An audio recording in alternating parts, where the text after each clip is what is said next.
Hello, I'm Susan Holt, and this is my first book, Catching the Last Tram. It's available now on Amazon. The link will be around here somewhere. Have a look. I'll read you a little bit now.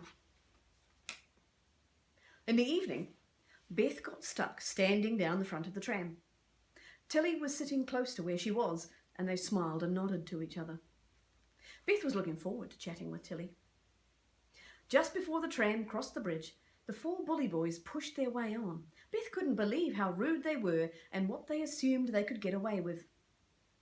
The tram was entering the depot area, and the boys obviously wanted to get down the back as they started shoving people out of the way. Nobody objected, except for Beth. "Excuse me, but it's not right for you to treat people like that," she said. Her heart was racing. One of the boys responded, "Shut up!" He stuck his face right up to hers. Beth stood her ground and glared at him. Willis was outside, turning the tram around. "Don't look at me like that," the boy said, and then spied Tilly frowning at him too. "And you neither."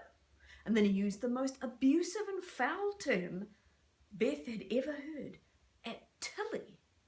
It was one thing to call the schoolgirl a fat cow to her face, so hurtful and debasing, but this was beyond imaginable and utterly unrepeatable. Beth's anger rose up even more. "How dare you speak to an elderly lady like that?" Her voice was at its loudest. "That is not acceptable. Get off!" Willis had reboarded by now, and he froze at the top of the steps, staring at Beth wide-eyed. No one else was looking at all. "Get stuffed," said the boy. "I will not. You're getting off." Beth reached over and grabbed him by the ear. "Ow!" he yelled. "Get off!" But there was no way she was letting go. She dragged him towards the open door. "You can jolly well walk," she exclaimed. She wouldn't use any bad language. She was not about to be accused of hypocrisy. The few people forward of her didn't even bother to move aside as she marched him to the front and then down the steps. Once he was on the lowest step, she gave him a deft shove in the back, sending him down onto the depot floor.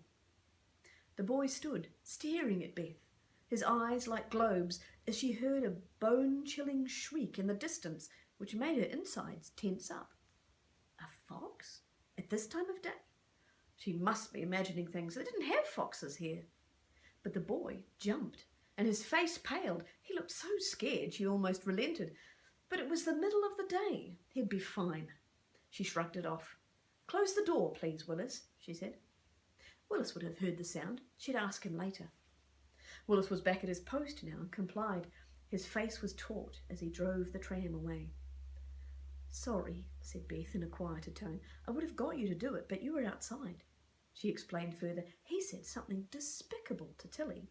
He had to be taught a lesson." He looked at her and nodded, smiling. "You're a good woman, Beth." So that's a little bit of Catching the Last Tram by me, Susan Holt. If you want to hear more about what's coming up, new releases, things like that, news, and special offers and things like that, sign up to my newsletter. Their link will be around here again. And I'd love to hear from you. So when you get an email from me, reply back. I like to hear answers to my questions. Anyway, hope to hear from you soon. Bye.